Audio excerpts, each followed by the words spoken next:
Hey, everybody, welcome back to another What Else is Going On, aka We Go podcast episode. I am your girl, your host, Taria. We're about to get into the latest episode of Salt Lake City. Kiss, kiss, bang, bang. Y'all, we are on episode 10 of Salt Lake City already. They are really moving. And um, for me, every episode has delivered. I'm not one that needs the episode to be on a 10 every episode because then it just has me like I'm fine with a four with a from 1 to 4 with the drama it being a 4. Shoot, it being a 1. Because I just enjoy what I'm watching. So I'm enjoying it. Y'all let me know if y'all are enjoying it. All right, let's jump right on in. So the episode opens with the production is really having a time with these little things, aren't they? So some funny editing about Mary Go Lightly. In other words, Mary having a party, and we see Mary setting up for her breakfast at Mary's, a play on breakfast at Tiffany's party. Her and her house shoes that look like they too big because she said they too big. The voiceover is insane. It's saying that, Mary's friends are having problems and they show a flashback of all the arguments. And then the voice says, Mary's friends basically Mary's get together, bring all the friends together, or will she get burned? Hepburned for Audrey Hepburn. So next up, they're showing the different ladies. We see a cute little scene of Whitney playing soccer with her son Brooks. Angie and her daughter are looks like at a plant place. They're bonding. There's Angie saying Angie is a helicopter mom. Her daughter said she's a helicopter mom for sure. We learned why a little bit later on in the episode. Lisa is at what looks like a country store. I guess Kimusabi because that's what Heather said. I don't know, and I missed the sign of the store, child. Looking at turquoise jewelry. Heather comes to meet her there. They're looking at jewelry. The place opens up into a bar. Heather said she loves underground passages. I said, well, she would have just loved the Underground Railroad, huh?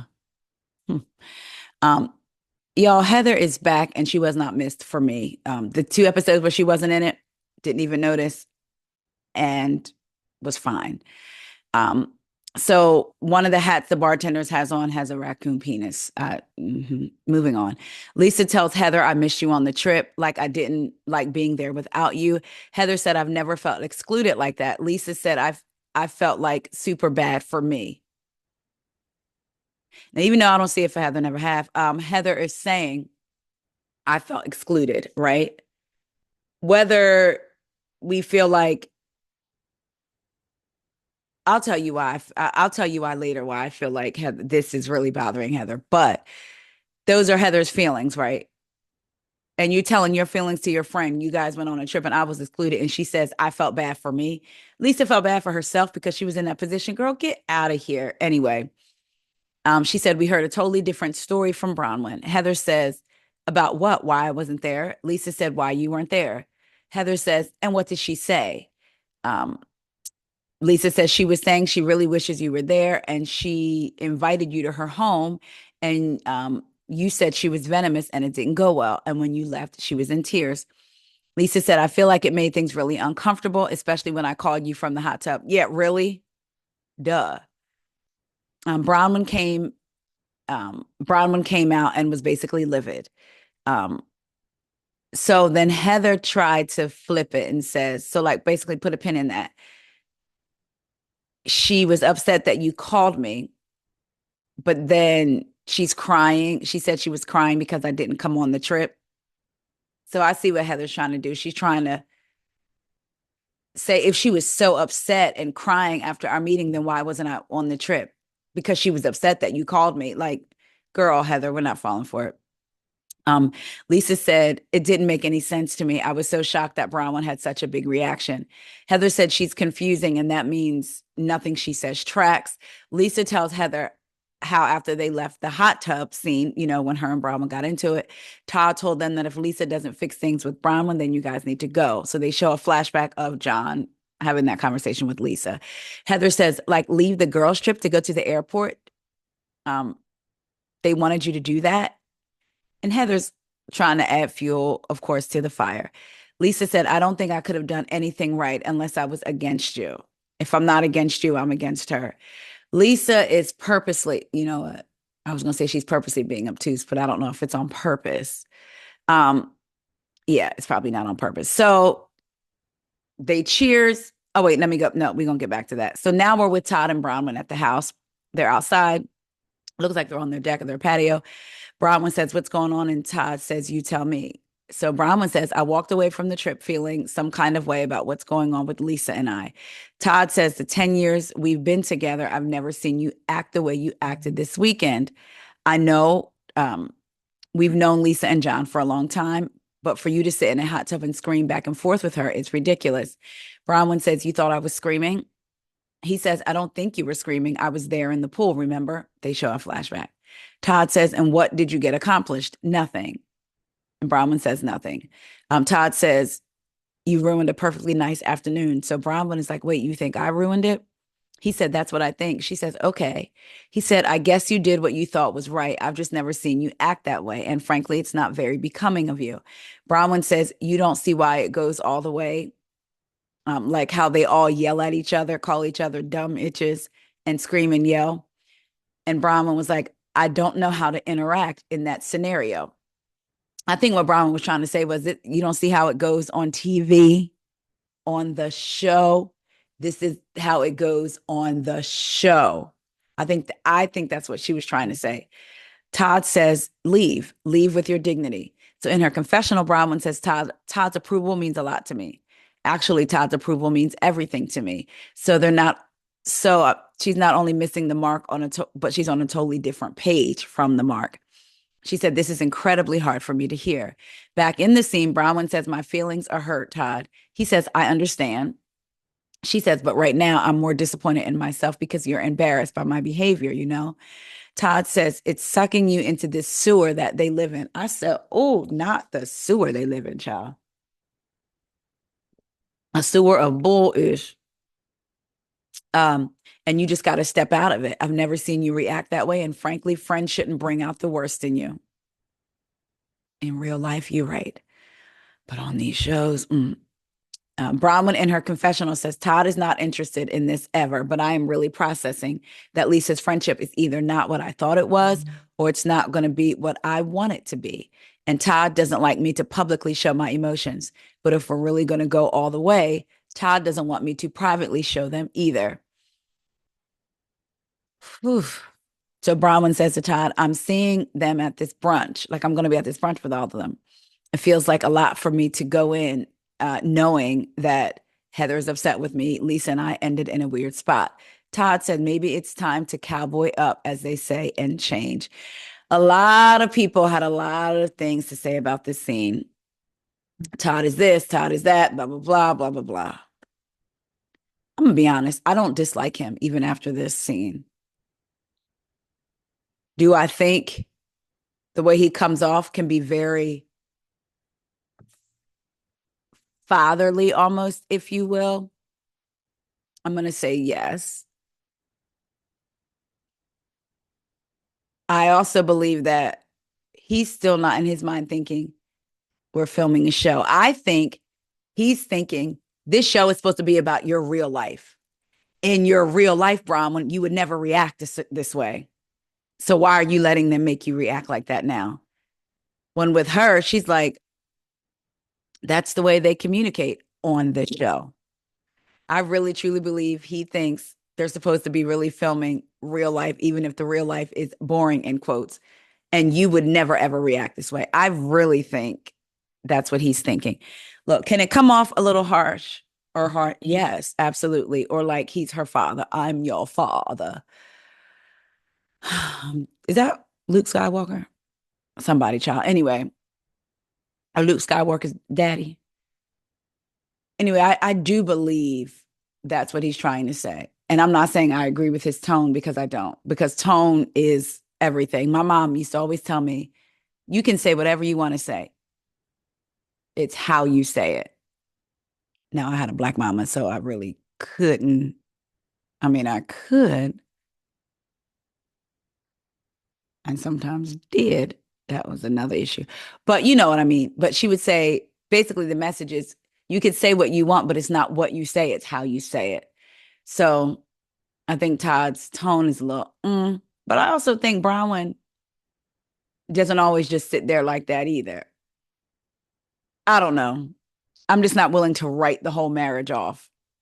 because of this. But I do think he can watch this and take notes and say, maybe I should change up my tone and what have you. But also, if he doesn't get the concept of the show, then maybe he shouldn't be on the show. But yet we want our housewives to show their lives. So I don't know. I'm still Team Bronwyn in this whole issue with the Heather and Lisa thing, though. We're back at the store with Heather and Lisa. Lisa is saying, I feel like I ended pretty good in a pretty good place with Bronwyn before I left the trip. Heather said, I'm glad you did. And I'm not just saying that. Lisa says, I know I was a good friend to you too. Heather says, I'm not worried, Lisa. Lisa said, I wouldn't feel good about myself if I wasn't being a good friend to you too. Child, they both getting on my nerves.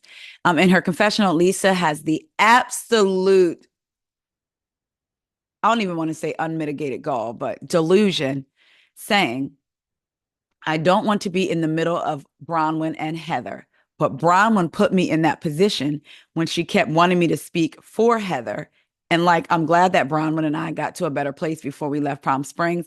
And I'm hoping these two can figure it out. I said she can't be serious. I sometimes refuse to believe Lisa's a good person. Bronwyn did not want you to speak for Heather. That's precisely what she did not want you to do. And actually, what you kept doing. You literally kept doing that. And that's not what she was wanting from you. She was wanting you to do for Heather what she did for you.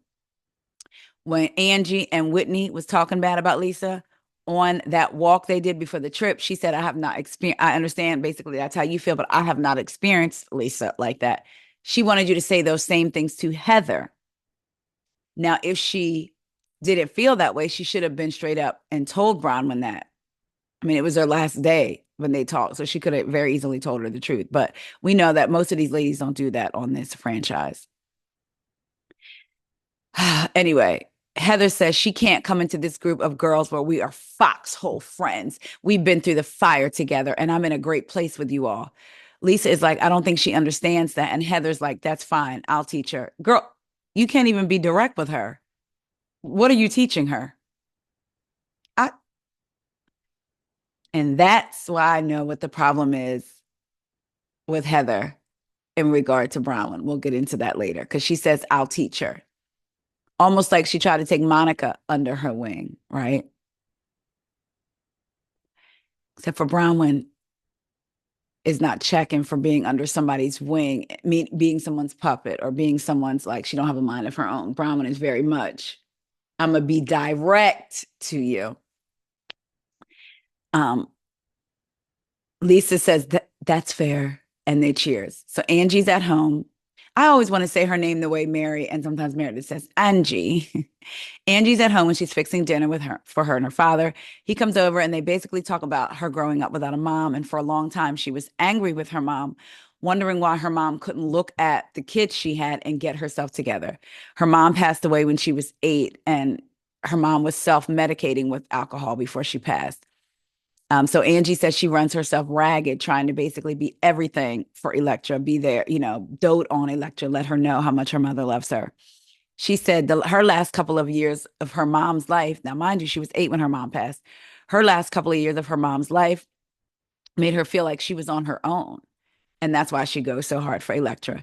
In her confessional, she said that one day, well, that day, because she said today, so that day that she was in that confessional, she was detangling Electra's necklaces, and she found a necklace that her friends had given Electra when she was born to basically be like a representative for Angie's mom.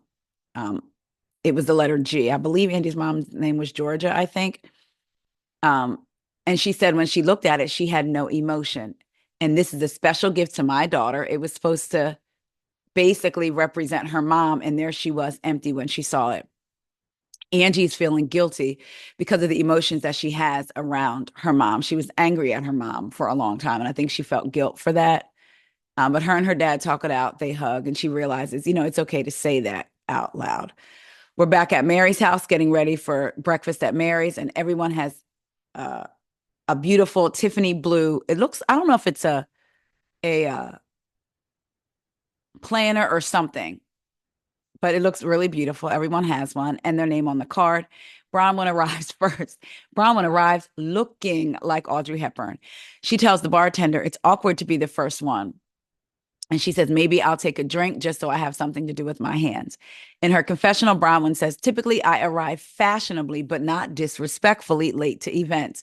I like to make an entrance, but I'm reasonably and properly scared of Mary. I do not want to upset the mistress of the manor. And look what it's gotten me, right on time and super awkward. It's just me and Eduardo, and Eduardo is the bartender. When Bronwyn arrived, she had on a fake Audrey Hepburn bangs, and they really looked real, like they fit her really good. Child Meredith pulls up with these bangs, baby. I don't know who put them on for Meredith. I don't. Was she in the tub and hurried up and did it so they didn't slip down in the water and get wet? Because Meredith, in her confessional, Bronwyn says that I thought I was really tricky coming in with these clipped in Audrey Hepburn bangs, but Meredith one-ups me with whatever octopus she put on her head.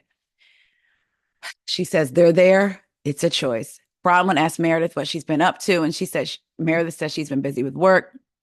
Bronwyn says she hasn't seen anyone since prom spring. She needed a little break. She said, Todd sat me down when we came back and was like, is this how you always are with them? The yelling and the gutter sniping. And I got a good lecture about my behavior. Meredith says, you did? She said, yeah. He was like, what is happening? You've got to figure out a way not to do that. And I was like, well, we'll see. I don't know. Meredith says it's a hard thing to do because that's not how she's wired either. And I'm not the one who yells. We flash back to Meredith yelling, you can leave. Oh boy. Meredith says, where's Mary? And in comes the hostess with the mostest. In her confessional, Mary says, with everything going on with Robert Jr., I have a lot on my mind. And I feel like when I do have things that are bigger than me, that's like almost beyond my control, I always like to have an event.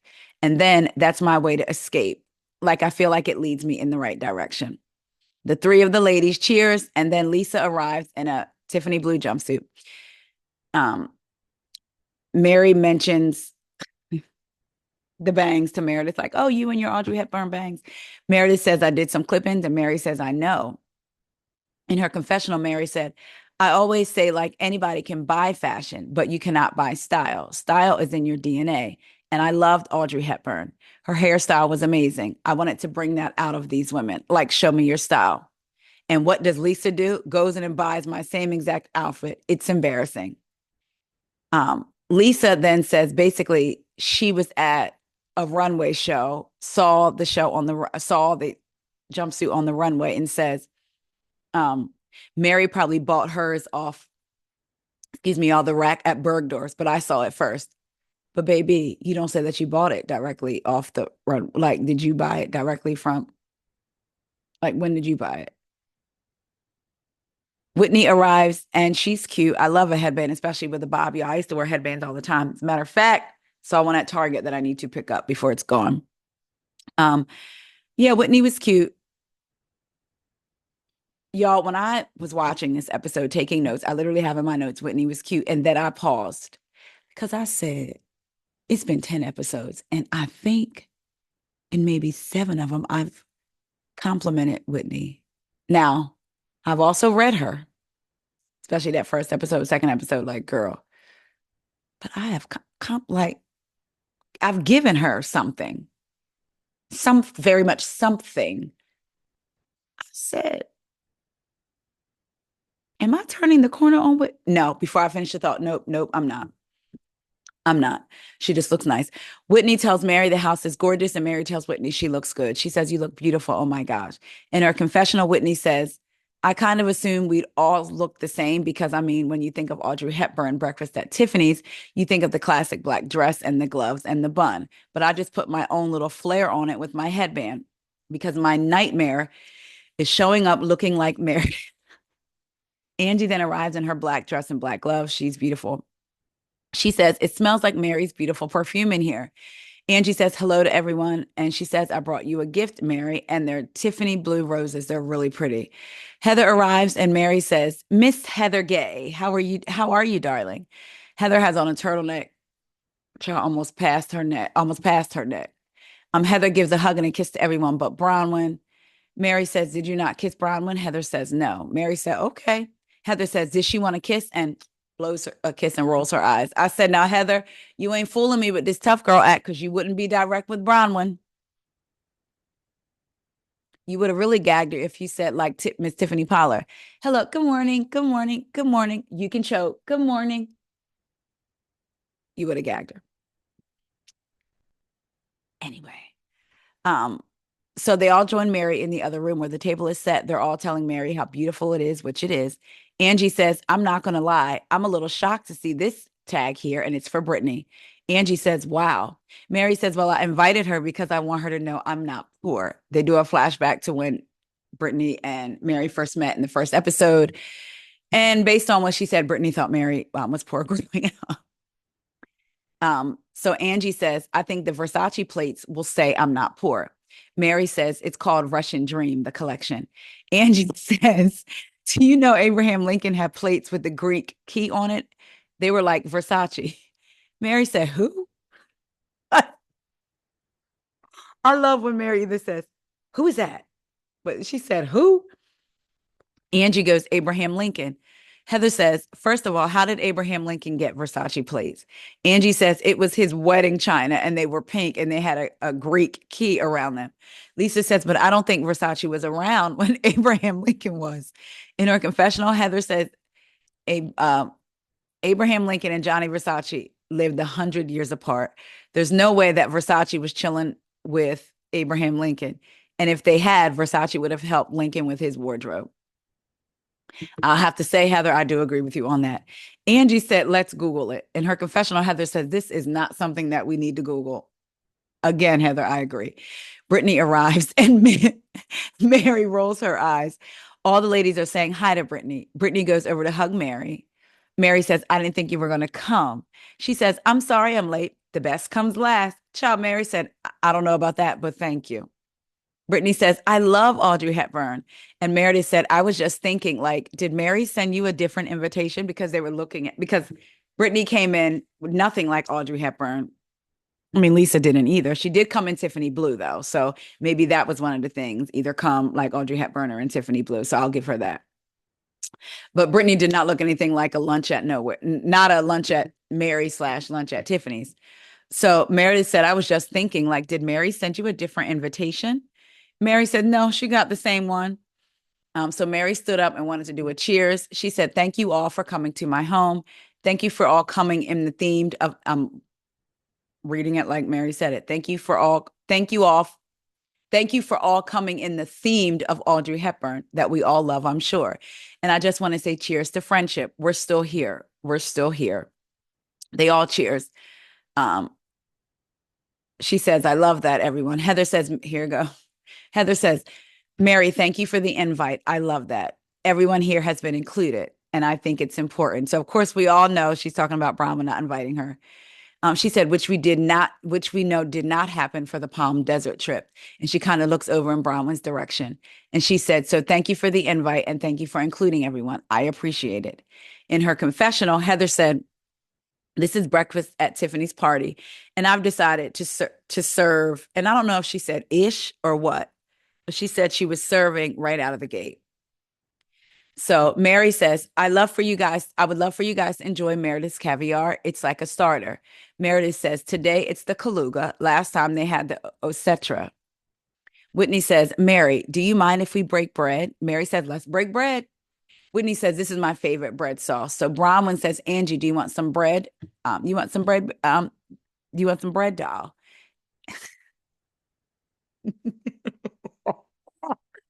Mary is holding her glass of champagne and says, looks at Brittany and says, and don't put the bread in your purse. Chop. Because y'all remember when Bronwyn and Mary both met Brittany for that time, for the first time. Brittany talked about how she was poor growing up and used to put bread in her purse. In her confessional, Mary said she had to do it as an adult because who has a purse as a kid? Child, I fell out. When Mary said that, when I tell you, I fell out. Brittany laughed and said it won't fit anyway. Brittany said, so you guys look slightly tanner. So we know what she was getting ready to get at. I was like, okay, I'll give you a point. Way to get the mess started. How many people went on the trip? Like the 5 of you and your husbands, and the 3 of us didn't, meaning Brittany, Mary and Heather. Now, to be fair, Mary was asked. She just decided to spend the weekend with her son. Brittany says, Mary is the only one that invited me to anything this week. And Mary is the only one that actually gave me a call. That's a common theme you hear of Mary calling the girls to check on them. She did it with Monica. So you were at my house like right before the trip. Going back to Mary, I wonder if she does that because in her role as pastor, like you're supposed to reach out and, different things. So if that's just ingrained in her to do, maybe, I don't know. Um, uh, So she says, Mary's the only one that actually gave me a call. She turns to Angie and says, you were at my house like right before the trip. I invited you to a really special family night. She was talking to Angie. Now, I think it's funny that she's going on and on to Bron, like mentioning Brown, basically trying to sub Bronwyn, like you guys all look tan. Was it only us three that didn't get the invite? Well, did you invite all the ladies to your special night at your home? Did you invite Bronwyn to your home? But then you want her to turn around and invite you on a trip? Anyway, um, did you invite Bronwyn to the Sing Fest? I heard the bells on Christmas Day, the old familiar carols play. Like, did you invite her? Anyway, Brittany said it was amazing, even though you brought a bottle of wine. They show a flashback of Angie bringing wine. Brittany said, and if it was just me, and if it was just me, it would have been fine. You're walking into a big church group. You said you grew up as Mormon, so to walk in with a bottle of wine, it just seems off.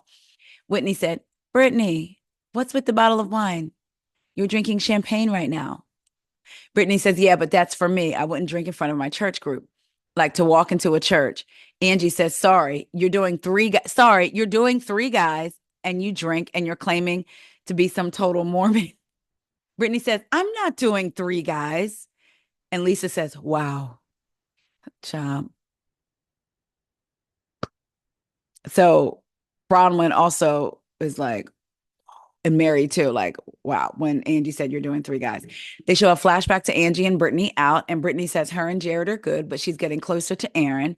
And she's also dating this guy named Hal, who is an incredible guy. He's amazing too.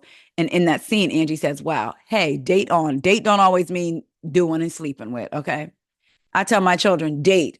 Make sure everybody that you date and know that they're not your person if you're out here dating. You ain't got to sleep with everybody you date, but date. Back in the scene, Angie says, um, I'm your friend and I bring a bottle of wine to your house. Brittany says, again, I'm not doing three guys. In her confessional, Mary says, I don't know all the guys that Brittany's dating, but I do know that Jared keeps sliding into my DMs. Child, I said, Jared, look. One of the things he said was, what a quality and amazing human. Another one, because that's what they showed. I was immediately connected to you as a daughter of God. I feel that spiritual connection still. Mary says, he's really nice, but like, why? The producer says, have you told Brittany? Mary says, no, I don't need that soap opera. I have a lot going on in my life right now. No. Brittany says, when you're walking into a big church group with a bottle of wine, I just felt that that was insensitive. Angie says, I did say that. I did say that when we pray at communion, we drink wine. It was a bottle of wine for you. I didn't think you would open it for the ward. Whitney says, Brittany, are you mad that she brought the wine or that she exposed that you drank? Brittany says, it's kind of put me on the spot and it's culturally awkward that I drink and I go to church. She points to Heather and says, you would understand. And in her confessional, Heather says, I totally get it. When I was in between those worlds, I would have been horrified if one of my friends had shown up with wine too. Mormons are not allowed to drink alcohol, not occasionally, not on celebrations. If you're trying to get around the rules that you need to go to, if you're trying to get around the rules, then you need to go to the Church of Mormon 2.0, where I believe Lisa is holding meetings. Well, child, you can slide over there with the Secret Lives of Mormon Wives too, because I think they're 3.0. Okay. Brittany says, I'm just on the edge because I feel so excluded. Lisa says, Brittany, I wouldn't have even thought to check on uh, you. Like, I wouldn't have thought you would be sad because I wouldn't think that you'd be sad about not being there because you've been super rude about Todd and Bronwyn's life. Now, see how she's defending Bronwyn sort of there? That's what she could have done with okay. And Bronwyn says, you have. Mary says, it's not okay to talk about people's husbands. Bronwyn said, you called me a gold digger. Brittany said, yes. Bronwyn said, you have said Todd is disgusting. Brittany said, no, I did not. Bronwyn says, you have said you don't know his name. Brittany says, I never said Todd was disgusting. Bronwyn says, you have said there's no way I was physically attracted to him. Brittany says, didn't say that. Bronwyn said, you have said our relationship is BS. You don't believe it. Brittany says, I did say that. Bronwyn says, you said I need to prove it to you. Brittany says, yes, I did say that. Bronwyn said, and when I said it's time to take a break from this, you said, I will not. You said, I will not. Everyone has said it. Brittany said, I said everyone's thinking it because they are. Lisa said, I don't think that. I don't think that. And I've never thought that basically about Bronwyn's relationship. Heather says, then why don't you have a prenup? Let it go. If anything, cheer for the woman that if something does go down, she may get more than half.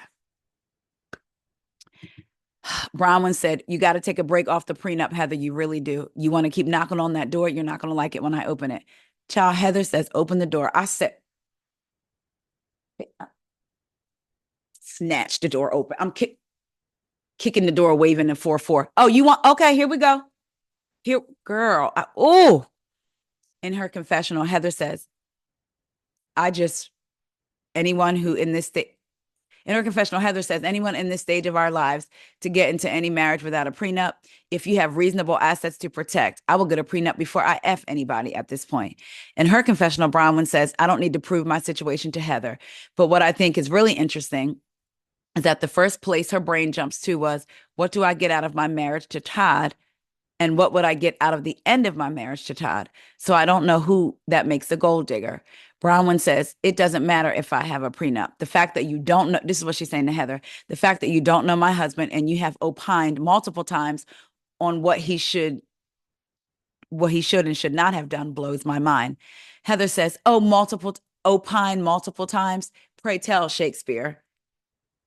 Brittany laughs. Then Heather says, I know 3 things about your husband, baby.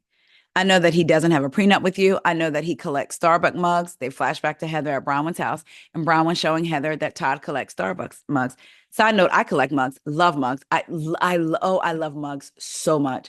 Like if I'm making tea, which mug do I feel like drinking out of? If I'm doing this, I love mugs. So, you know, she says, and I know that he's an a-hole on couples trips when he wants somebody to leave. Y'all, that really would have sent me because you're getting that secondhand. That's all I know about your husband. And that's enough for me to know that maybe I shouldn't get to know him further. Bronwyn tilts her head and looks at Lisa and says, cute, Lisa. For Heather to speak on, so to me again, for Heather to speak on that, like she knows exactly what happened, baby, Bronwyn. Lisa says, cute from me. Mary says to Heather, but can I just say this to you really quickly? Bronwyn does care if you guys get along. If you don't believe it, that's fine. My opinion is it matters to her. So it's important that you guys get it straight. Heather said, then you invite me on the group trip. Bronwyn looks at Heather and says, Heather, I said to you, I wanted you to come. I am planning for you to come. And I did buy you a first class return ticket. Heather says, how did you buy a ticket for me? Bronwyn says, honestly, I asked somebody else for your birthday. Heather says, I'm confused because it's not a single person here that knows my actual birthday because I've lied to every single one of them. In her confessional, Whitney says, when is Heather's birthday to Siri? Whitney says, oh, her birthday is June 29th, but I have no idea what year. In her confessional, Heather's, the producer says, when is your actual birthday? Heather says, none of your effing business. Next. I'm going to hold your hand, Heather, when I say this. We don't have to know the year because we can see you. And I'm not even being nasty because she's a beautiful woman, but I'm just saying. Okay. I do think she's pretty, but again, we can see you. Okay. All right. She said, so Bronwyn is holding up Bronwyn shows Angie the ticket. Heather says, let me see. She wants to hold her phone. phones in this episode, boy. She said, I love to look at the date. I'd love to see it. Bronwyn says, I'll email it to you and you can memorize it. Heather says, so who took my first class ticket spot that Bronwyn so generously purchased for me? Angie says, not us. Heather says, not one of you guys. Side note, y'all think the producer gave Bronwyn Heather's birthday so she could get the ticket? She said she was going to email it to her. Lisa says, I couldn't move myself because there was one ticket available. And by the time John went back in the app, it was gone. So Lisa, you were going to move to first class and leave John? Okay. Lisa said, I wish I knew that's how I was getting home and I would have bought my ticket myself. Bronwyn says, this is insane. Lisa said, you weren't exactly thrilled, Angie. Angie said, I was fine. Lisa said, no, you were not. Angie says, I just knew you wouldn't be fine. Lisa says, no, you were not fine. You died when you saw your seat number. Lisa says, you're the one that even brought it up to me. How are you getting home? Check your ticket. Angie says, no, I really didn't know how I was getting home. Lisa says, so to be like, now I'm worried about you. Oh, that's shocking to me. Like completely shocking. They show the flashback of them looking at their tickets. Lisa was really upset. So all Angie said was, I'm fine. When Angie said was, I'm fine. Was she thrilled? Probably not. But she probably was like, I mean, I'm not thrilled with it, but girl, it was a free trip. I had a good time. 67 minutes. I'm fine. I think that's what she meant. Bronwyn says, just FYI, your husband's got gifts. You got gifts from me. I got the house. I took you to Indy. And if anyone gives a flying F where they sat for 67 minutes on the way home, this is wild bullish. I agree with her because none of them have thrown a trip like that. Heather says, and y'all, I'm really trying, like, if I agree with Heather, I'm going to tell y'all, even though y'all know, I've been on Heather since season 1. So this isn't new. Okay. For those of you that are new here, this isn't new.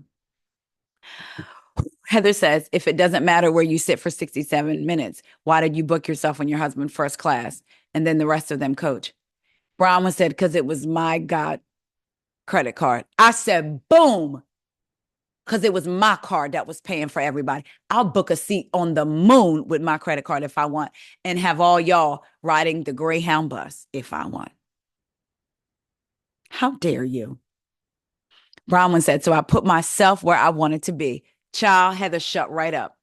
In her confessional, she says, I see what Heather does with the other ladies. She spins them out of control and they forget that she was the one that was wrong in the argument they're having. I'm not going to be spun by Heather.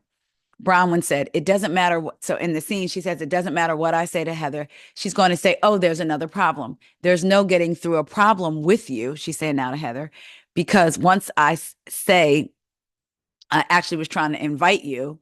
And then Heather says, you've known me for how long? And Bronwyn says, see, basically, here's something else that you're just throwing out there. Bronwyn says, as soon as I'm like, let's get all the way to the bottom of this, Heather changes what it is that she's mad at me about. Whitney said to Heather, I know that we share the same trauma and friendships and trusting people. Heather says, I don't think it's lovely to leave one of your friends out because she's single and goes on a girl's trip. I don't think that's lovely. Again, let's remember, Bronwyn did invite Mary.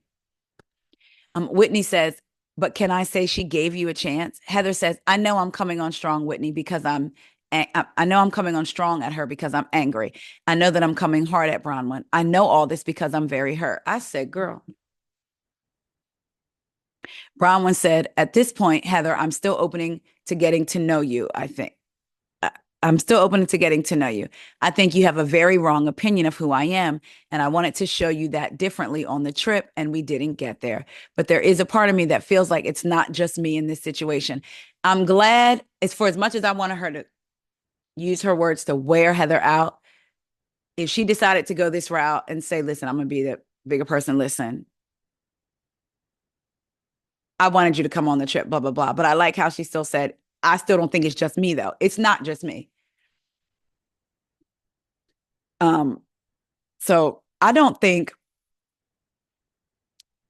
I feel like Heather is intimidated by Bronwyn because back to Heather saying, I'll teach her. Bronwyn is not only going toe to toe, but she's direct. She's not throwing subs all the time. I'm directly saying this to you. I'm directly saying what I said. I'm admitting in front of people, yeah, I may have done X, Y, and Z, but it's not just me. And I don't think Heather can handle that. Bronwyn's not backing down. Bronwyn is not reverent to the OGs, if you know what I mean. She's not disrespectful to them, but she's not looking at them like, oh my gosh, they're the OGs. Let me fall in line. Nah, she's speaking her piece because she's confident in who she is and what she's bringing to the show and all of that. And I feel like that bothers Heather because Heather's not. She wants to be in charge of the girls because Heather was the people's choice, the people's champ. Some people, season one.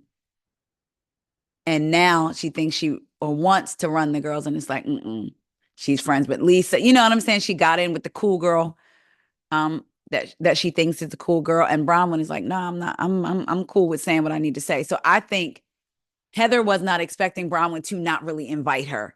I think she felt like, I'm gonna go here, I'm gonna act up, I'm still gonna get it's a cash trip, still going on a cash trip. Like how would a newbie ice or not even ice, but not invite an OG? She's not in fear of her job. Oh, she doesn't feel like she has to. Bronwyn did not.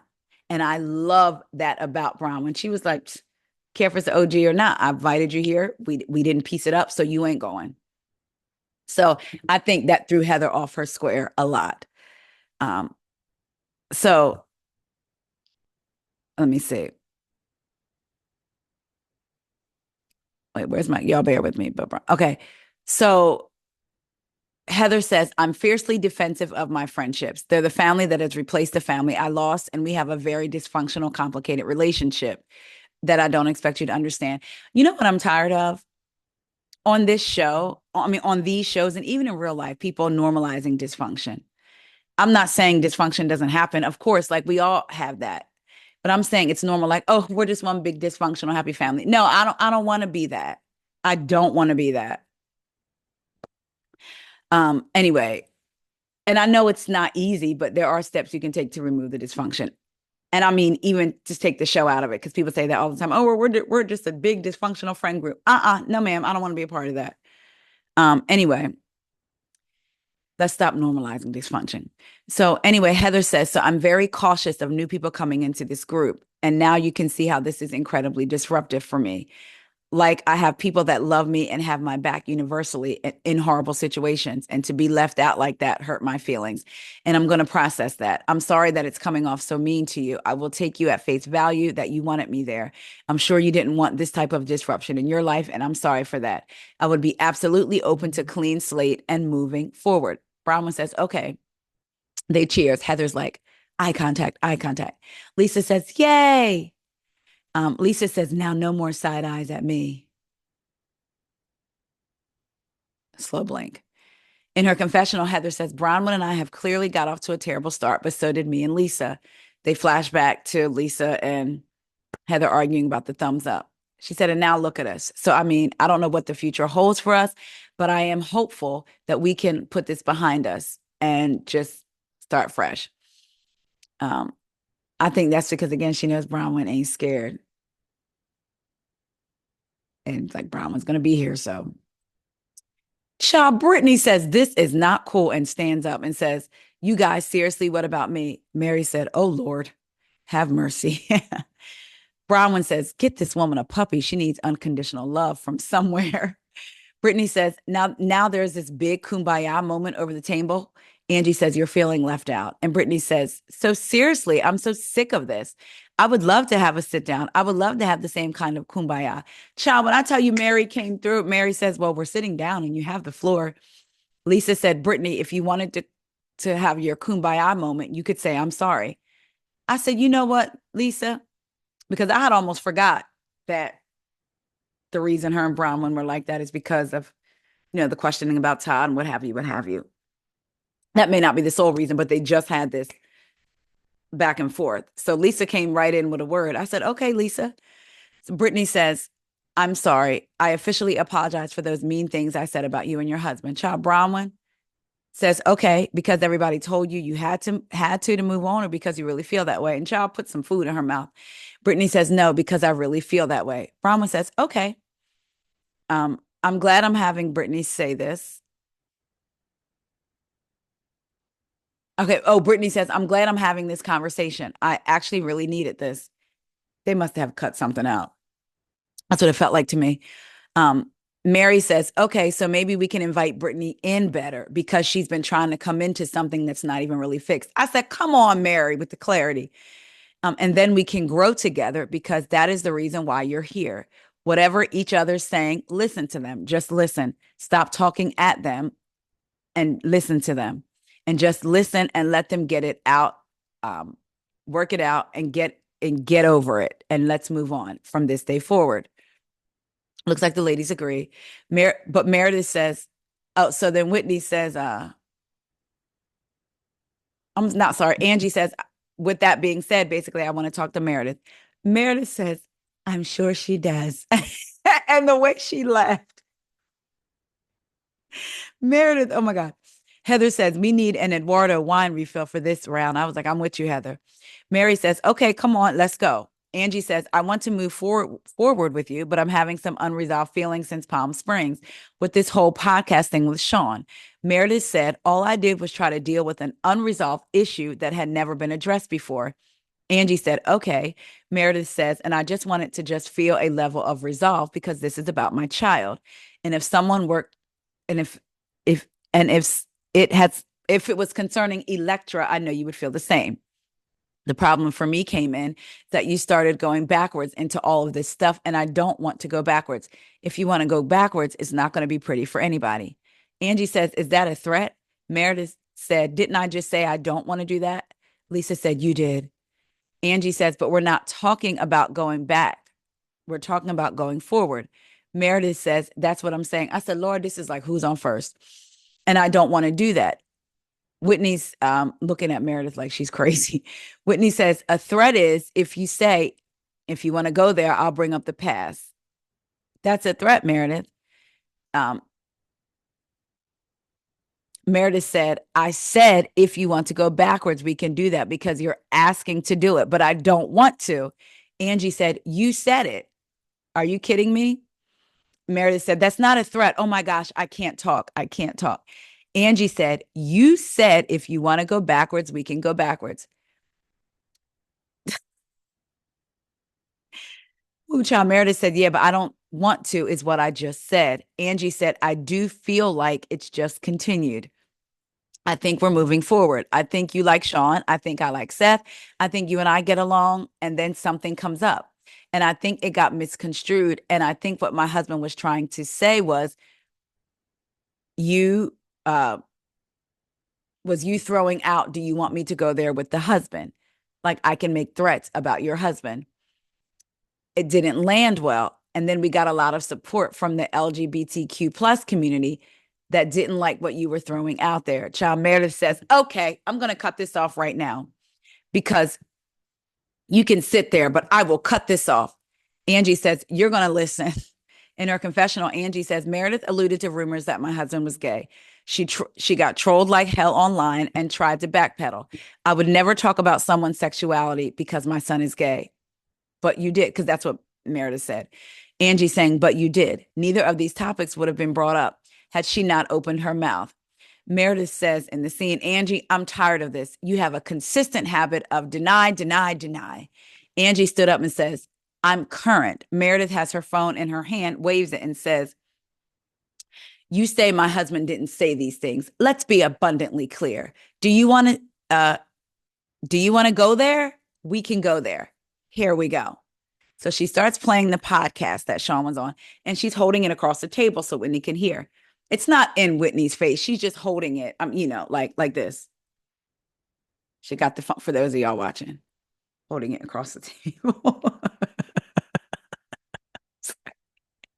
I'm sorry. Whitney snatches that phone out of her hand. Takes the phone. Meredith says, I'll hold my own phone. Child, Meredith got up. I don't know what Whitney was pressing on that screen. It did look like she was pressing something. I don't know if she was scrolling, but it did. Meredith snatches that phone out of Whitney's hand. Y'all, I said, is that get ready to fight?